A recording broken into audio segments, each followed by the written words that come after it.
and then maybe react with a third ban.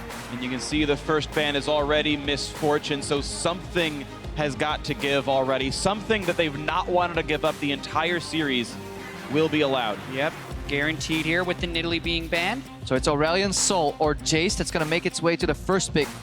Olaf is out, forcing Bengi to play Elise if he wants to steal it away. If not, Rox are going to get their favorite jungler and a strong power pick early. There's also a chance they ban something completely different so that they can get something on the return picks right here, because I actually feel like they ban Aurelion Sol just because if they do leave both of them up, they pick the Jayce, and Faker doesn't want to play Aurelion Sol. Oh, no Jayce. No rush at all, actually, and preferring, even with Zyra on the table, the Karma instead. The Misfortune, of course, is not available as the counter pick. Yeah, and that is one of the things that happen in long series like this, where you have a permaban. As soon as you drop it from the permaban, the expectation is that a team immediately pounces on it. But sometimes they don't even care. Sometimes they actually have something they want to play. Turns out you were banning it for no reason. Yeah. Also curious is the first pick, Ashe, is also nowhere to be seen, which is interesting as well, where we had seen that several times, and it felt like it was the major reason that Rox Tigers were winning was praise Ashe, and then the previous game wasn't quite as good, and now it's just not even prioritized. Yeah, and now with the Misfortune ban, do they just go Ashe Zyra right off the bat? There's so many different variables that they could pick for this game. But this will be interesting, the double steal away here. With Elise up, too, is the interesting thing for me, because I am super fearful of Peanut's Elise, although he has been prioritizing Elise in lately. The mind games definitely going on here. The Ashe pick suddenly contested in the series, completely unprecedented here during Worlds. Everybody's like, yes, Prey is an Ashe player and it can always come back, but nobody expected it to make its way. At least not this high in priority. Ooh, and it's the Flex Karma again. And the Jayce, and the Jayce comes through. Here we go. So bring it. Very few tanks available, but you've got support in the mid lane. And is it going to be Prey's incredible Jhin to round it out? So they get counter pick jungle. They get, I think this is what prompts them, honestly. They get Peanut on a counter pick jungle from whatever's remaining to give him his favorite champion that he wants to play. They have an aggro top laner right there with the Jayce. Combine any jungle with that and you have so much damage. If you have the synergy to pull it off, you can definitely nail some ganks. You got free push in mid lane with the Karma. This is Peanut's playground. And with the range they have here, I would be pretty shocked if he doesn't pick Elise later in the draft. But you're looking at SKT right now, and it does feel like Rox just pulled off a really smart move in the draft phase, whereas SKT thought they'd be able to steal the jungler, when in fact they were just moving the Karma to the mid lane. And how does Faker want to play against the Karma in the mid lane? Because they did double ban him as far as the Ryze and the Syndra are concerned. Cassiopeia is a strong pick. His Zillion was very effective, but it's super hard to land bombs on a Karma who can just speed away. He's going to switch the last second back to the Orianna. Utility in the mid lane. Very few tanks to be had here. Bengi on the Elise, and of course they already know the Jayce is top, and there are the champions we expected. The Jhin as well as the Elise. Rox on a lot of comfort here in Game 5. But this is just like Game 1. Peanut's first gank has to stick. We saw what happens if it misses. He falls super far behind. But look at the potential. Karma mid lane, snare onto Orianna. That's instant cocoon. It's going to hit. Oh, the pick potential from the Rox Tigers is absurd. Insane. The fact that Jhin could open up, Karma can just speed to a route. Jayce can speed everyone up as well, so if they do land one cocoon somewhere, even in the mid or late game, that target's mostly dead, unless Duke has become an absurd level of tanky by the end of the game. So the pushing lanes are in the favor of the Rox Tigers from this draft phase. Bunch of ranged champions, very squishy if it goes to late games, which could lead to some series-deciding shockwaves, but SKT would have to get to that point because the early pressure is in the favor of the Rox Tigers. If we want to see what Bengi does here in this matchup, we've seen Lee Sins that can get contested so hard because they are at a jungle disadvantage. Actually start on blue side early, pick up the blue buff themselves to make it spawn at least as soon as they can and go for a full clear early on. It's actually something Peanut likes to do on Lee Sin himself. I wonder if Bengi has watched those VODs and is going for that attempt, because it could actually mean that he could outmaneuver Peanut in the jungle, because it's quite unexpected start. And Bengi, in the 2 games he has played this series, has substantially outfarmed Peanut. First game, Olaf versus the Elise. Peanut was doubling his CS at the 10-minute mark. Next game he had Nidalee, so it was a little bit expected with the champion matchup, but Bengi has really had a heck of a series. And it's not the first time that Bengi has low-key carried SK Telecom T1 to a playoff win. Spring 2015, they had a semifinal against CJ Entis. back when Tom was the replacement for Bengi, and SKT goes down 0-2 in the series. Bengi comes back in, reverse sweeps, and they go on to win the split, 3-0ing Tigers at the very end of it all. Here we have the same situation. Bengi plays game one and say, that's nice, thanks for your time. Blank is in though, and Blank loses 2 straight. And they say, you're right, Summoner's Rift, Mr. Jungle, Mr. Bengi, we're sorry for doubting you. Bengi's back in. He's individually 2-0 against Rox Tigers here in this set, and looking to make it a personal clean sweep, bringing SKT into the finals in this final game of the series. Yeah, just such a series, the one we've been waiting for. And I agree with you on that Bengi point. For every superhero, they do in a sense need a sidekick, right? If Faker is Batman, Bengi is definitely Robin. No one will put Robin on their top 20 superheroes in the world, but Batman definitely needs him. And that's been Faker and Bengi's relationship, winning 2 world championships together, the only players to ever do so. And they're on the way to a 3rd. Half of all of the world championships would have gone to SKT if they can finish through on this series and on the next one in Los Angeles next weekend. It comes down to this game. Smeb gets the Jayce that was banned in the 4 games leading in. We know he's had a great series, and now he gets a dominant lane. Jayce pop, he can turn either way, but I feel like you want to be the Jayce in this one. You want to be Smeb here. Yeah, let's track the jungle stars. There's no information on either side. There's a double leash here. Obviously, as Jatt mentioned in the last game, there is fake leashing potential. So until these junglers get spotted, but right now both teams are under the assumption that the enemy jungler started on top side somewhere. Yeah, and so many of these games have started with an insane focus on the bottom lane because of the crazy MF picks and the jungle pathing's always going towards them. But here we have the Jayce finally making it through the pick and ban phase. Smeb, hailed as the best player in the world coming into the tournament, has been a little bit inconsistent in his play, but Rox still have a chance to win. And now he's on a champion who almost needs to crush lane to be effective. Smeb needs to shine here. But you look, he's already playing so far forward here, just denying CS here. Yes, Duke gets the experience. In most Poppy matchups, Poppy has gone down into Jayce about 30 CS early on. Then once the items start rolling in, that 30 CS disadvantage stays relatively static, but the pressure is almost always on Jayce's side. And the question is, when is he going to accept pressure? We know and can kind of assume that Bengi started topside on the red buff, and Peanut's coming to help already. Yeah, and this could actually prompt an extremely early dive. It depends on the amount of harass that Smeb would get, who's actually turning towards mid lane. Faker without cleanse. Level 2. Kuro with the flash there. Into the pillar, forcing flash. That forces flash and ghost. It's a good plan, but it's executed poorly. Ooh, I don't think they're going to get the dive, but it is damage. Yeah, there's a chance they'd be able to get the kill if they wait a little bit longer on that, but getting both summoners will really diminish the pressure Faker can have in the mid lane. But the tension is there because Peanut kind of called out that play. Again, he only waits for 3-4 seconds. He was on the way back when his mid laner flashed in. But right now, we're seeing these 3 pushing lanes come to fruition here. That's exactly why Peanut does not want to waste time ganking. Because with 3 pushing lanes, you want to finish your jungle as fast as you can, start getting control of the river, and start spotting where Bengi is in his jungle. So much going on right now. Rox Tigers definitely have the tools for the early pressure, but yeah, that blue handoff is going to help Faker a lot. But they're going to know. Yep. They're going to know that Bengi started red buff. His Krugs are still up here. Bengi's going to technically be behind in camp still if Peanut decides to outpace here.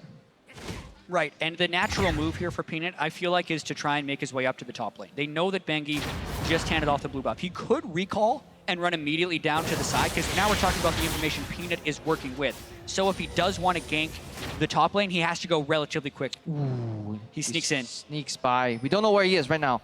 Neither does Bengi. Bengi's going to know the Scuttlecrab has just been taken down. Now he has to get really scared, and he also has to tell Duke to worry out a little bit. Oh, there he is! The brush, there it is, it's Peanut. A lot of damage down, 300 HP on Bengi, the repel, the chase. Couple more attacks, the flash, one more Q will get him, and Peanut solo kills for first blood! He reads the game. The blue buff handoff again cost SKT too much. It already happens in the series. When Faker walks back into lane with blue buff, it is not worth the information cost against a team so good as the Rox Tigers. And how clutch Peanut with that move. Also burning 2 summoner spells from Faker and the flash, but Gorilla, bubble! Re-engage, look at the damage output on towards him, 100 health left from the Zyra Prey, weaving in a couple of auto attacks, getting a decent chunk down on towards Wolf and Bang, but look at what they can do with this Nami. Another volley comes through, but it's Smeb on, no, it's actually Kuro on the chase. He's got no flash, but he's gonna land slow into a whole bunch of CC, and it forces Bang to flash out. Oh my goodness, the early pressure by Rox is already mounting on SKT. SKT cannot lose these lanes too Yeah, and badly. Bengi just wants to slow down Kuro. He doesn't care that he's spotted here, but he just wants to give this a major hit to Kuro's economy, because not only is playing against a blue buff Faker, he left lane, losing some experience here. This in turn frees up Faker, unspotted. They're looking to react here because both Prey and Gorilla are so low. They were looking to burn chip damage or just simply die to bot lane. Scouts the red buff. They're very low level, but it would be a 4v2, so they're... Bangy. Peanut And it's there finally again! Peanut there again to push the Lee Sin out, but be careful because Bangy wants a bit more. Won't jump for any extra. Every move you make, every step you take, Peanut is watching you in your jungle if you're Bengi. The mental blow this must be. 2 times does he attempt to make a play. Twice in that brush is a nasty spider link. And there was one other time in this tournament where the Rox Tigers were 1 game away from elimination. It was Rox Tigers against CLG in the group stage. Peanut played Elise in that game, got an early kill, and rushed Sorcerer Shoes. Then he went on to get 10 kills in that game. He's looking to do that again. He has been in the right place. He's going a build to try and carry, and now it's all about whether or not he can carry Rox to the finals. The early Sorcerer's Shoes. It's all about how much damage he can do to other champions. That's the test for him. He is out of mana right now. He's kind of stuck in spider form farming. What he can do next. Just like we've seen the past few games, Rox, first they use the information where Bengi is. They extrapolated it from Faker's blue buff, and they play around it. In all this time, Smeb has continuously been pushing the top lane without any repercussions because he knew exactly where Bengi was at every single moment here. And that's the power of the Rox early game. They just find their opponent jungler and play around it. Interesting, Smeb actually allows Duke to recall. I believe he had the ability to stop it and said, no, I'd rather you go back to the base. I want to shove this in and get my own quick recall. Yeah, Smeb also wants to get items of his own. There is the beginning of some armor for Duke, but he's not quite there yet. So I'd expect about another 10 CS advantage to creep up from Smeb, and then you'd hope it's equalizing, unless Peanut's able to dive that lane somehow and really snowball it in Smeb's favor. It's a little late right now. Obviously, Poppy W can stop her Elise Q, although I think it still applies to damage. It's still just too risky to dive a Poppy at this point. It's better to just have Smeb push, peel him off, and have him threaten this mid lane turret. In their past games, though, Peanut would go towards top lane Smeb here, but he's actually changing up his pattern, moving into a lane gang bot. He is playing against the Hawkshot champion in Ashe, though, so this is extremely risky. High cost, high reward. Exactly. Peanut has been so committed to ganking bottom lane, and Rox Tigers as a team have this setup. They have 2 pink wards in this bottom side. That's the lack of vision for There we go. SKT. They get him again. Another stun into the root, into all the damage, and yes, they pick him off. Prey gets Wolf, 2-0 Rox Tigers. And I said 2 pink wards. It's actually 3 pink wards to set up the bottom game, making sure nothing can see him on the approach up a sec from a hawk, except for a hawk shot. And while it is a great play from Peanut, we have to question Bang and Wolf here when the opposing team comes back to lane with 2 pink wards. You spotted them, you know this far before. Why would they invest so heavily in vision? You should be afraid of this brush here, but again, Peanut walks in, waits 2 seconds, gets a cocoon. This guy is so efficient. Yeah. You definitely do have to criticize Wolf for walking past his minion waves. The only way he dies is if the cocoon hits him, and he actually had the minions there, which could block. Peanut's feeling good. This guy gangs. This guy knows how to play League of Legends. Oh man, looking to get a little bit more. HP on the red buff, grabs it down. Not too big of a problem right now. Peanut level 6. And I just love how chill they are on stage. They lose the 2nd or the 4th game.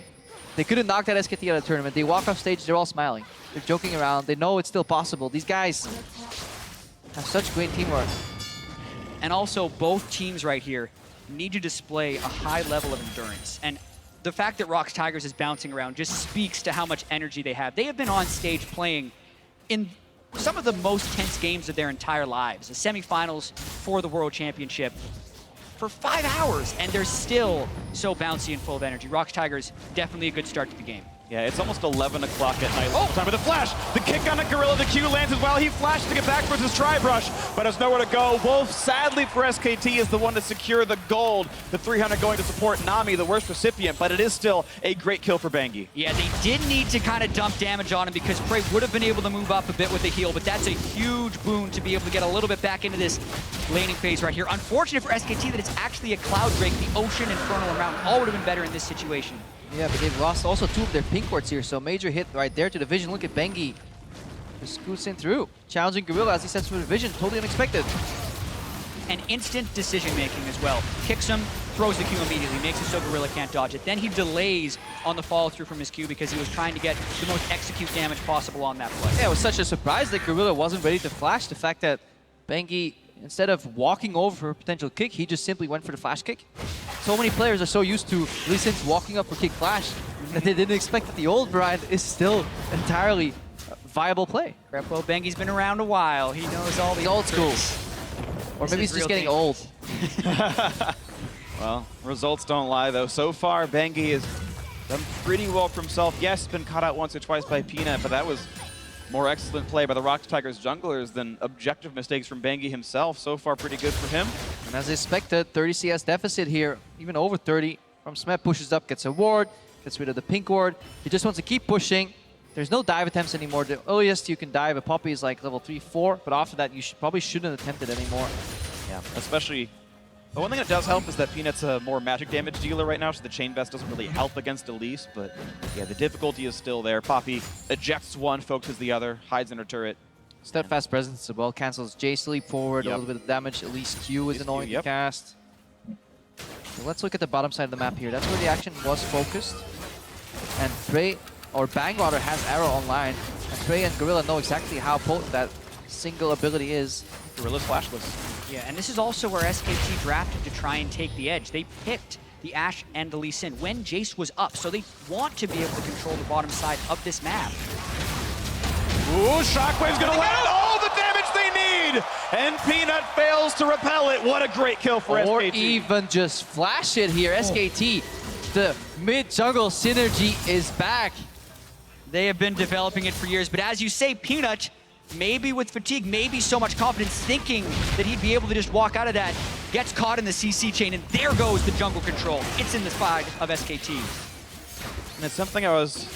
Oh, this is just so huge. Oh, yeah. This turret. This is this turret falling rapidly, taking the focus fire. Cannon Wave is there. Prey wants to wave clear. Faker says, don't you dare, I'll tank for the minions. Gorilla blocks the arrow. Sure, everyone's playing it right, but at the end of the day, when it's all played properly, it's SKT who gets the first turret of the game and a gold lead. And that's the Orianna pick into the Karma. It scales better, and eventually, if you give it 2 blue buffs, it will also roll much better. Lost Chapter plus blue buff, so hard to deal with, even if you're Karma, which means Faker and Bengi are in the jungle first. And to go for this play, really hard to spot, honestly. Well played by Faker. He was on the very edge of the shockwave. He didn't flash because I don't think he thought it would hit him. Now he invades. But there's teammates around. Duke also teleporting to come down to the bottom lane at the same time here, because Smeb was already in there looking for a play, and it's a 2-man knockback by Duke, still rooted up by Phreak. Can a bit more happen? Yomu's means the flash comes out of Duke. We're gonna have to see the setup to that play again, because I believe he teleported in to save Faker, and this is where the game is kind of descending into chaos. And Peanut, in the recipient of this chaos, taking plenty of damage. To get away with this for now. 700 gold lead SK Telecom T1 plus the Cloud Drake defending mid lane. But SKT playing macro again. They take tier 1 tower bump. They swamp their 80 carry to the top lane. They need a hold here, though. That's a wave clear shockwave partly from Faker, but it's not enough.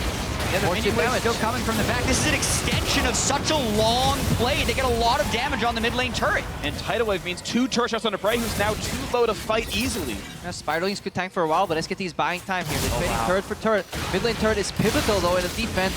SKT is holding on. The better macro play wins here. Oh, and this is fascinating. Bang sees him with the hawk shot. Shot glass lands. Flash and heal. And he has the ulti as well. And for a series that is mostly played around Rox Tigers getting control of the side lanes and having Faker win in the mid lane, it's so fitting in the 5th game how SKT nearly take both side lane turrets while their mid lane turret is the one that is low. It has been such a close game, and Bengi caught by Peanut. And it's Bengi trying to get away. He's only in range for one more shot, and he's Kuro, actually. Beautifully executed. Rox Tigers do find their way in. Now they handed over the red buff to Prey 2 with the final shot right there. Just before the turrets fall, everybody gets in time to defend them, respectively mid and top lane here. It is ironic that the mid lane turret is to fall, but it's also because it's Faker leveraging advantage from his mid lane into the other lanes, especially what SKT need. He was spending so much time in the bottom lane here. Slowing down the teleport, he gets out. Yeah, lands. Duke could have canceled. Yeah, Duke definitely should have canceled that one. Faker was in trouble, but he had already ghosted to being mostly in safety, and that burns both of Duke's summoner spells. he can't maintain pressure in the bottom lane. And then that also makes the rotation a little bit easier for Rox because they know that Duke can't threaten or help hold that mid lane. So game stays very close. All right, the next real objective on the map is this tier 1 tower in the top lane for SKT. Most other turrets are defendable. There's no rotations possible. So it's River Vision and top tier 1 where the fight will be most centered around. And interesting how they've actually had Kuro down in the bottom lane. They're very much doing the double TP as we've seen a lot in this series and trying to set up the 1-3-1. Duke doesn't have teleport, neither does Kuro. It leaves wave clear in this lane for Smeb. And really, based on these really peculiar map rotations, I actually feel like SKT does have the pressure advantage, and they're the ones trying to get that outer turret you talked about. That's why they want it. They also have the looming threat on the Ashe arrow. Any time could strike from Fog of War. Definitely the case. It's one shot could result in a kill if Bang can land it. And we'll see. It's a very tight one. 400 gold only separates these two squads. Spot in the finals on the line for this single game. Peanut has had a pretty good amount of early pressure on that trademark Elise, a champion we know he's been so good at. Gets pushed to. He found other advantages though as well. The shockwave's gonna hit Gorilla. He flashed up, but not in time. Faker gets the kill. Now the re-engage though. It snipes on toward the mid laner. Then back towards Wolf, and just not enough damage really dealt. The knockup in for Duke means a bit more towards Smeb. Half HP 1,000 on the Jayce. Now looking for a bit more. They're not gonna find Bengi for much of it. Rox Tigers 4v5. But the fatigue is definitely kicking in here for Rox Tigers. There's multiple shockwaves that should have been flashed. And Faker is on point right now with Orianna. You have to give him the credit of these shockwaves being right on the edge. And yes, they've been on stage for 5 hours. They have missed a few of the flashes. But if Faker wants to take back that title, this is when he has to do it. Gotta do it now in this game. Root him to Faker the damage. But wow, Peanut gets shut right out still. The turret does go through to Rox Tigers. That's an advantage still for the blue side. Putting that gold right back to equal. 26-3 to 26-5. And a reset. These are the tense game 5s you're hoping for. We're 200 gold difference, 1 turret to 1, 3 kills to 3, 17 minutes into the game. It's hard to tell, but it feels like Rox is a little bit playing on a timer because their mid laner just becomes so obsolete later in the game. Kuro is already behind the CS. Gorilla lands the root. He's going to go for the knockup following on to Duke. That's going to force the flash out, but how much more can he do? Ulti is down, so there's no disengage tools easily for Duke. But he's too durable. It is so hard to kill the Poppy as Jayce once he's got these items. This is why you get an early CS lead on Jayce, but then Poppy neutralizes. Sunfire Cape, Ninja Tabi, plus the bonus armored magic resist Poppy just gets from her kit. Insane. That's going to be Cloud Drake going down SKT. Double Cloud Drakes here. It's going to be a trade basically for pressure on the top side. Rox trying to push that one down. There's no one really defending, it's just the Poppy. Maybe this gets turned in, but SKT still wanting to pressure more. 4 members near the mid lane, but not really sticking through for the pressure. I can't help but laugh at the Drake spawns in this game. We had triple Infernal, triple Ocean, triple Mountain, and we're now gonna have triple Cloud in the 5th game. SKT probably not too happy with that one though. No, not at all. But the thing is, they're gonna be so fast, right? And that actually does matter, Krepo, as much as we like to criticize Cloud Drake. It's not as good as the other ones, but it's not without its advantages, guys. So in my sample size of 1 each, the only Drake that lost was triple Infernal. All right, double Mountain 1, triple Ocean 1, triple Cloud win could mean SKT goes through to prove once and for all Infernal is the worst Drake and Cloud's the best. Definitely the worst. Bang facing right now. He's coming from Fog of War, so this means momentum for SKT. They have more bases on average on their champions. They're looking for Q on top. They want to was in range for a play. Q's gonna land onto Smeb. The kick flash, the knockback's not in time. Here comes the rest of it. A nice tackle for Duke. The tidal wave, the bubble, all the damage they could need. Kuro's trying to help. And can they get Bangy? Yes, it's a 1-for-1. Now the re-engage of Duke. Deadly Flourish misses, but Curtain Call could land. Slow on the Wolf. Faker comes to help, and he forces the flash out of prey. And it's now the re-engage. Look at the damage Bang can deal. Kuro in danger. Another slow comes out of Kuro. 1-for-1. And this is SKT kind of pulling the trigger too early. They had Ashe coming from base with item advantage. They didn't need to kill Smeb, just get him away from the minion wave and look for the objectives.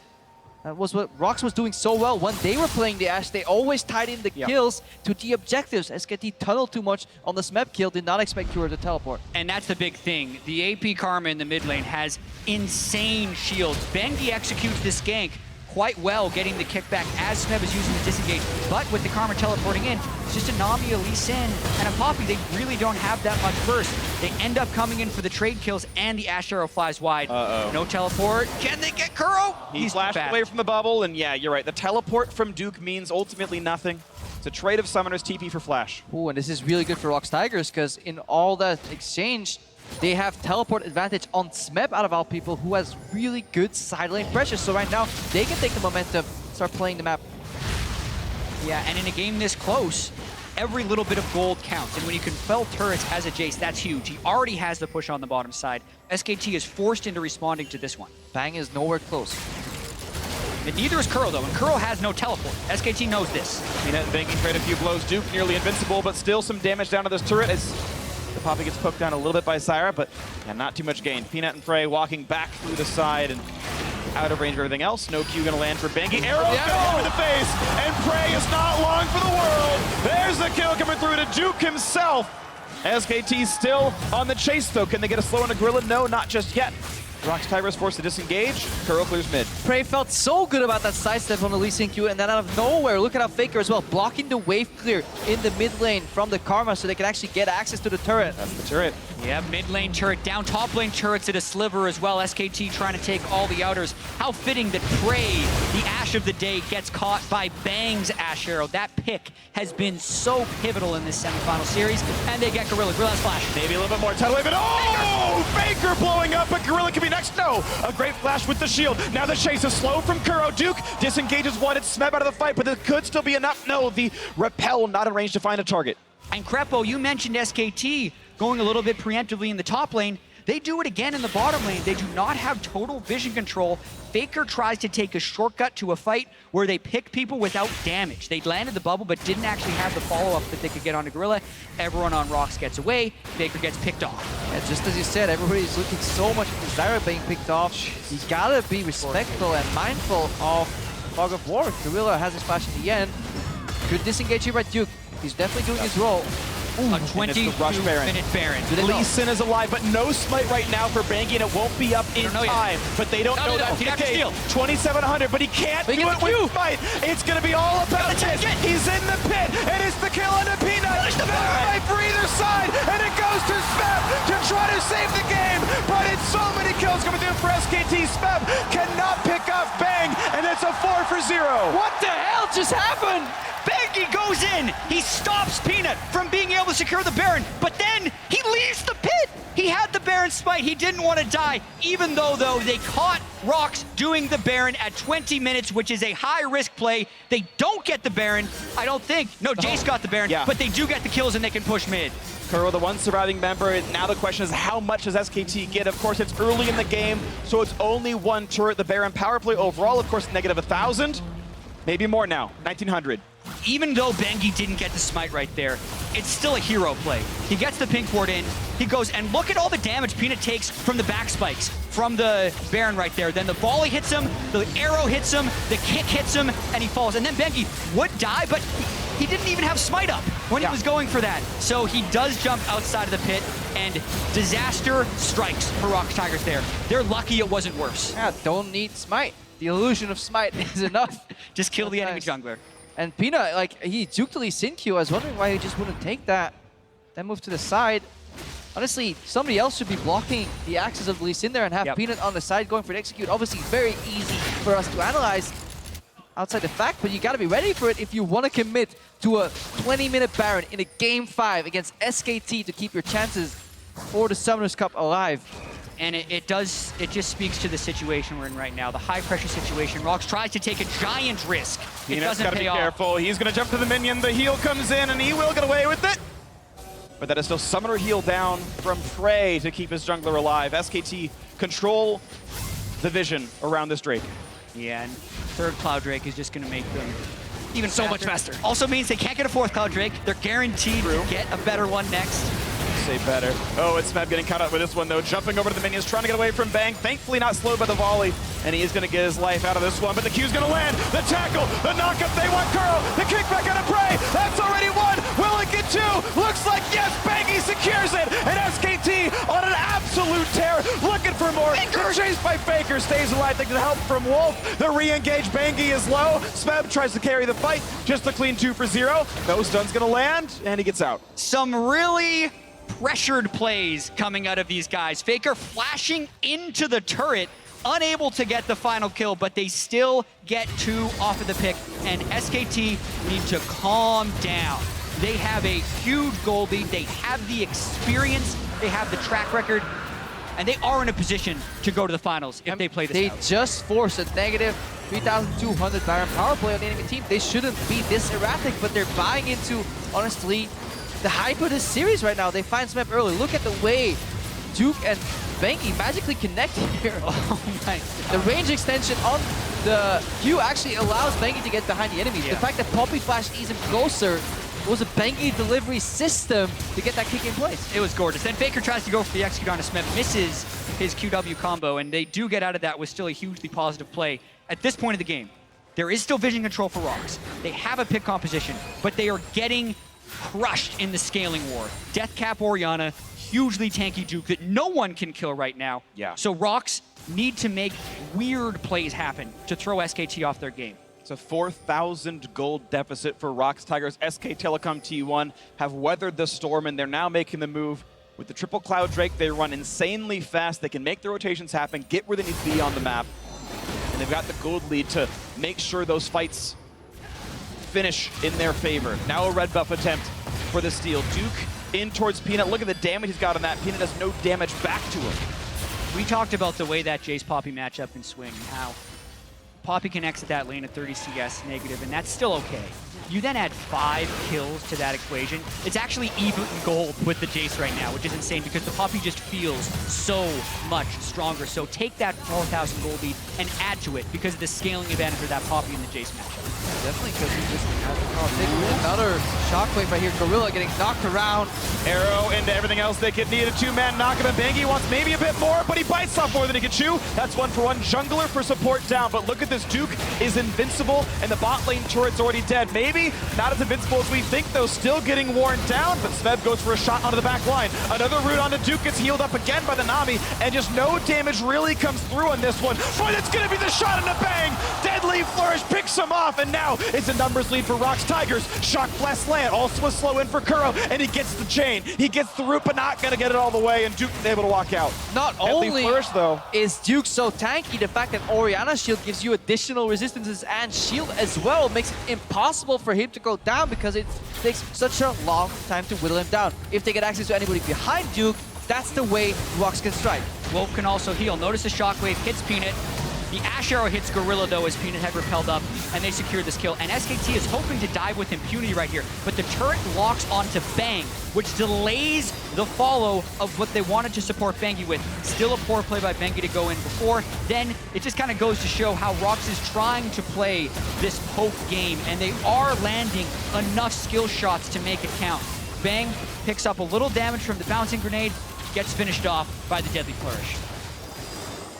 the rest of this chase, it's Rox trying but not able to quite secure it. No CC was really left to be had, and everyone else able to disengage properly. But now the play towards topside. They do see Faker, and the Cocoon's not going to land though, so can they get anything else? The flash chase, it's Smeb onto his face, looking for a little bit more, and he's not going to go down. Faker, with just a ghost, gets away with it. He knew they were coming. The second Gorilla charged at him in an empty lane. He did a minor step upwards, forcing the Cocoon to ever so slightly miss. This leaves mid lane exposed, but Prey is here to defend. But that was so close. Faker saw the enemy support running at him. He knew he was getting ganked, and then the Cocoon was just a hair short. Just a hair short, and just a split second off from flashing away from the shockwave. And so many incredibly slim margins that could decide this series. And that's what makes the best players the best. The ability to perform in clutch situations like this. Faker in a bad position, able to make the miraculous escape. And now the margin remains at 5,000 gold, and it's SKT taking control over Baron. It spawns right now, and it's the red team. It's SK Telecom T1, defending world champions who hold the cards, who can make the play to secure this game. And for SKT, it's all about calming down, and finding the standard fight. Yep. They have a huge tank. They have a traditional mage in the Orianna. They have a supportive backline. They have standard team fight lines. So they need to find a standard team fight against Rox, who is all squishy, all poke, all pick. If Duke can just get in with a strong front line and push them back, that's how SKT wins. Immediate tidal wave. SKT, there is a solution to this puzzle. They just need to lay down the pieces in the right order, and they leave Rox with no counterplay. Uh-oh. Yeah, Duke flanking, he can return to the bot lane. He's just checking for vision. He's just securing his own push down to the bot lane, 1-4. First, you get the mid lane control. That's what Bang is doing right now. Look at how far he's contesting here because there's no pickoff. Gotta be careful. Ooh, yeah, Bang getting away with that one. Not going to get rooted up either. But the funny thing is, Yeah, the risk there. If Bang misses the sidestep, he's dead. You don't know. But Peanut doesn't know. He doesn't want to face it because he sees 3 members in the mid lane. This is so created by SKT.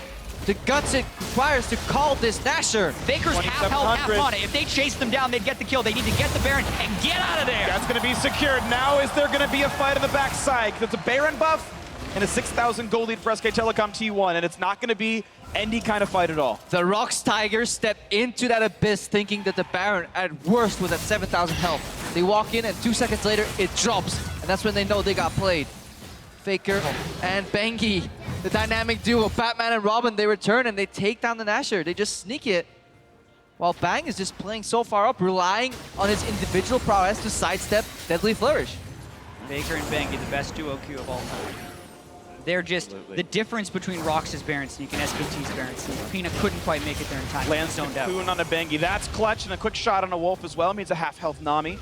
Rox Tigers able to slink away, but they've got to now withstand an SK Telecom T1 Baron. And even to add insult to injury, what I think is the best one they could have gotten, a Mountain Drake now, so they can knock down turrets even better next time around. And honestly, Duke right now, coming into the series, the liability of SKT. Almost every single game, if not all, Duke has had side lane pressure over Smeb, whether it's due to picks or play. But now later in the game, this Poppy is still showing up. He's definitely doing his role so well. And Duke is a spectacular player. If you criticize him, it's been in times his inability to play with the rest of SKT, but even throughout the LCK regular season, he was the best top lane laner. He's had his hiccups throughout Worlds, like getting solo killed by Looper, but he has held his own and then sub against Smeb in this series. He's been absolutely a clutch part of this Game 5 win. 5-0-3 on the Poppy, definitely a great scoreline. The split push pressure is great with the Baron buff he's got. Bang, though. A lot of damage, has to pop QSS to get away. Yeah, SKT going for the Divide and Conquer, really fighting against Rox, splitting them up, just making those individual leads combo or Faker again. This time it's in time. And he repels away, so okay, it's all right for him. But now, counter. Curtain calling the re-engage, but Tidal Wave says no, don't you dare, and Peanut getting lower and lower. Root on a Bangy means it's going to be a quick disengage, but Peanut has to heal up. Yeah, and SKT's just buying time right now. Duke never joined that fight. He's just getting these outer turrets down. He's trying to accrue a larger gold lead for SKT so they can just build up as this game progresses. We keep talking about the Jayce and the Karma that are going to be outscaled by the Poppy and the Orianna, and SKT know that as well. They can't get picked off. SKT is not on the clock. They just need to disengage here. Look, preemptive flash from Wolf. And there is no longer that tool that drags Rox into the game. The Ashe arrow was taken away by SKT. They're fine going for the next Nasher. They're fine waiting for Elder Dragon. They have 4 dragons. Even if Rox contest it and steal it, it doesn't give them a bonus whatsoever. And that's the reward of having immaculate dragon control in this final game. Definitely look good for them. So now we're going to have it reset shortly. 30 seconds left for most of them having Baron. Faker will have another 30 afterwards. He can make one more empowered minion wave ride into the turrets of Rox Tigers. It'll be the reset. It'll be the 8,000 gold lead recall. SKT to buy their last few items. Guardian Angel onto Duke. But even though Lord Dominik is in now for Smeb, he's got as much armor pen as he can realistically buy now at this point in the game. He still is going to have a terrible time trying to shred through this Poppy. Prey himself also just not a great tank killer. Even if he's got armor pen too, it's Gorilla who needs to finish a Leandry's Torment, and he bought Quicksilver Sash. Exactly, and the builds that Jayce and Jhin are going for are the mid-game power spiking builds, and the mid-game is being completely delayed. They land the arrow onto Gorilla, but he does have the McHales. Yeah, QSS is out. He's going to be all right with that one. Oh, QSS, rather. Yeah. No, it's fine. I get those backwards too, don't worry. And now it's the push forward. SKT wearing the Baron buff of Faker. Time's out just now, though. So I'm going to poke off the minions. But Duke again in the side lane, always lurking, always pushing, just adding some pressure, making sure that SKT do not have to bunch up. Because if you play on split lanes, you always have the opportunity to do something. Whether it's peel off for vision, send somebody back to base, keep the map somewhat open at least. SKT on the verge of punching their ticket to the finals if they win one more team fight, awaiting the winner of tomorrow's match, Samsung Galaxy versus the European LCS H2K. And no! That is Prey. Burning both summoners for just the Shockwave of Faker, though. That is a positive trade for SKT. Yep. And this is the cycle that SKT is playing. They have a lot of cooldown reduction on Faker. He uses the Shockwave. If Rox doesn't flash it, they're dead. They lose the inhibitor. If they do flash it, it means the next time they can still cycle it because of the low cooldown. It does, though, mean that SKT need to pull away a little bit because Rox would want to attack while the Shockwave is down. 25 seconds, though, and it's back up. Next minion wave that shows up basically is one with Shockwave, and now everyone on Rox has to be afraid of that again. And Faker can put that Shockwave down every 48 seconds.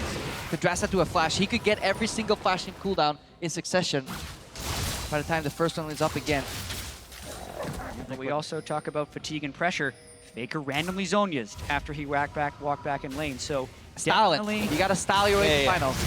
He wants the gold medal in the game. He wants the gold medal in the tournament. Let's turn himself gold just to make sure. Or just reflecting the level of that play by popping a Zonia'd out of combat. Who knows? Either way. The biggest thing is he should sell that potion for a pink ward. He sells it for a needlessly large rock. Worth? I'll take it. Yeah. Pink ward or 60 AP, which would you prefer? Only a 48 sec. I would definitely, if you're Faker, you want to one-shot someone in this game. And he only has a 48-second cooldown on his command Shockwave, so that's why he's so free with it. That's a minion wave and a half, essentially, when he's able to use it.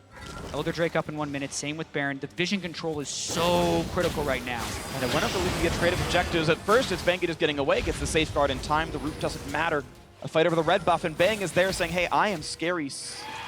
Be afraid of me. Peanut gonna go for it. Kuro getting caught out, getting for the damage. They can't quite get him just yet. Kuro staying alive, and it's Rox trying to run away. The engage continuing though. Peanut getting lower and lower, running for dear life. Here's the curtain call. But Rox Tigers do not deal damage to these tanky champions. It doesn't matter. This is so huge though. We've seen people flashing Faker's Shockwave. 3 flashes down now for the Rox Tigers with Elder Drake and Baron about to respawn. Yeah, 2 objectives up, and by the time Rox Tigers arrive to contest either, once they figure out where SKT is going, Faker Shockwave is up again already. It's available, and SKT have all the tools they need. The vision is theirs. Rox are pretty aggressive. Blind, turning it back in, looking for the play. This is the fight that could punch it into the finals. Pray first Bang, and Bang wins it. Shock Blast is not enough. Bangy on the chase. Not going to get it though. Smeb knocks him back, but it is 5v4. No AD carry for Rox Tigers. SKT did not want to wait for Rox to face sec. Instead, they take the fight to them. Faker, the threat of his ultimate, isolates Prey to the front line, leaving him exposed, and that's a dead AD carry, and that should be a free Baron, if not a free Baron and Elder. And Faker even takes the Wolves, so Peanut can't get the Wolf Spirit Scout when they're trying to save this. They're just burning down that Baron, and Rox can't even check. Not even a chance to let Rox Tigers back into the game. SKT playing their brand of League of Legends, no openings. They send Duke to the top lane, have him prepare that wave. Right now, SKT fixing mid lane first. They're likely gonna move into the Elder area. They don't even need to start it. They can bait Rox in, have Duke pressure with the Baron buff in the top lane, and then wait for a mistake. Remember, they have Ashe Arrow and Orianna ulti as zoning tools. And they have ward control in Rox's jungle, so if Rox comes to defend, they would teleport behind them. That is something Rox wants no part of, but now it means they have to deal with a quadruple Elemental Drake Elder Dragon, which is an immense amount of true damage every single time SKT land damage. And about an hour and a half, 2 hours ago, Peanut walked off that stage saying, one more game. But right now, he's looking up at 13,000 gold deficit, a Baron buff, and a 4 Dragon Elder. And it's full items for everyone who matters here on SKT. Duke is fully tanky, Faker's got all the damage, and Bang has got all the damage. Slots for pink wards left in the jungle, and the support here, basically. Rox Tigers up against a mountain. It's actually the perfect storm of itemization for SKT. They hit max items on all their carries while still having warding positions on their supportive positions, as they have Baron with Elder Drake. This is the push to get SKT into the finals if they execute properly. And at this point, you figure it's almost a formality with how good SK Telecom T1 are.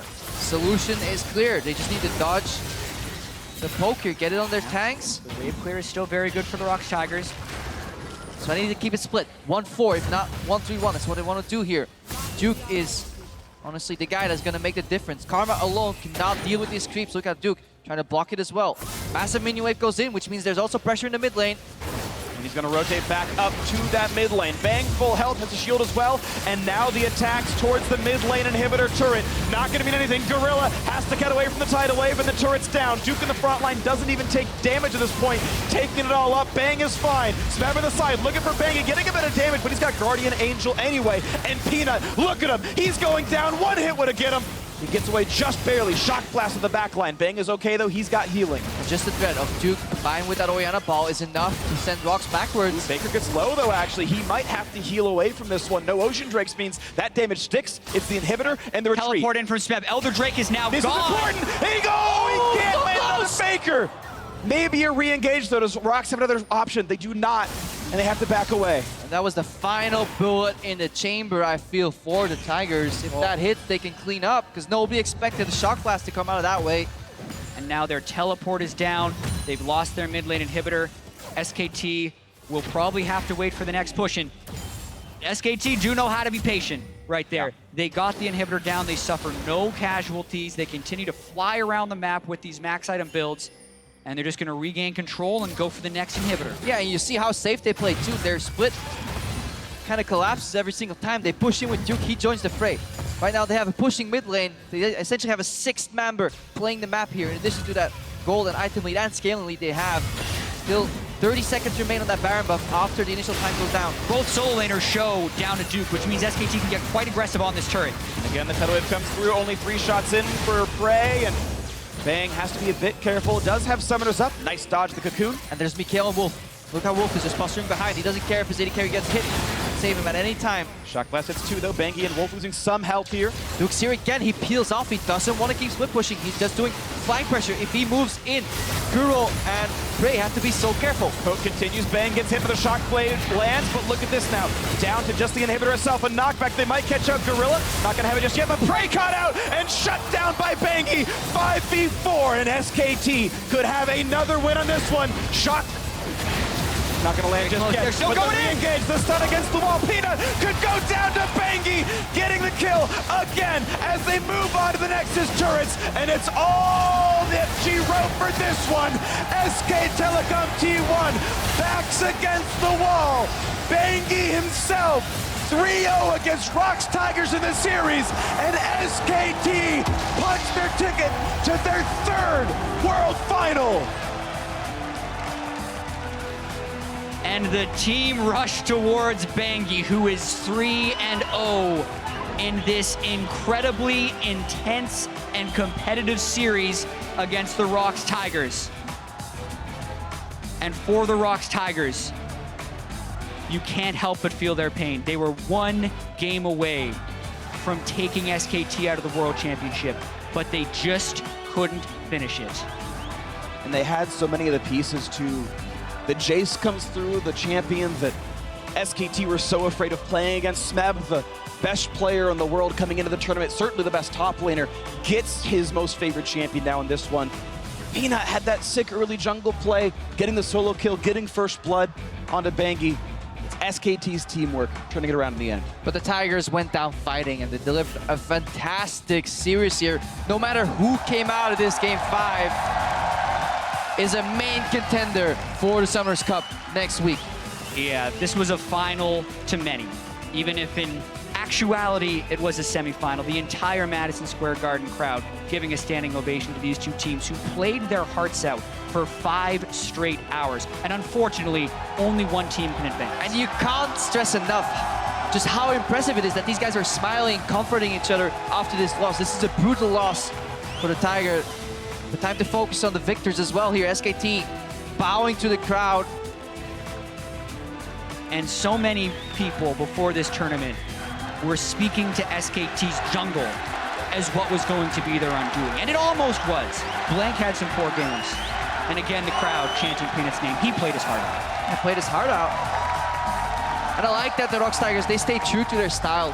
They kept trying. SKT eventually figured it out, but it was so close. A couple of clutch plays in either direction, a flash here and there, an ultimate sticking, a skill shot being dodged could have been the difference in who we sent to the finals. Yeah, and you look at the draft that they had in that last game, 2 to 3 pushing lanes and Elise for Peanut. I mean, how much have we talked about pushing lanes being a catalyst for crushing people in the early game?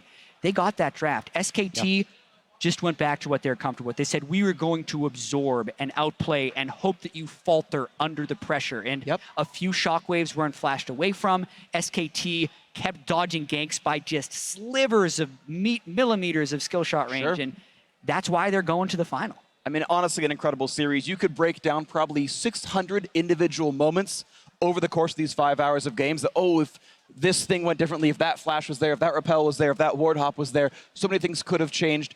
I mean, the one I'm going to point out is the fact that on the attempted Baron sneak, literally the fact that SKT had double Cloud Drake got them to the pit in time to fight Rox Tigers. Literally actually mattered and was the difference between getting there in time. That was actually true. And to have games where they were so close that the actual dragon buffs you got to matter. That's even rare in the first place. This was an incredibly tight series. And if you missed this, tell everyone to watch it. Yeah, and these guys as well, like they have so many quick reactions to the map plays that are going on while perfectly mastering the champions that they are playing themselves. Because if any normal mortal human goes up against these players, they will get smashed so hard in lanes. But when we see these guys plays, it looks so even because they're so aware of how to control their champions, all the while communicating as a unit, making these plays, playing chess with their opponents while micromanaging. It's so impressive. Best series I've ever seen. Absolutely an incredible series. Beautiful League of Legends for both these squads. Amazing competitors on all sides. But for now, we're going to toss down to Shox for a word with SK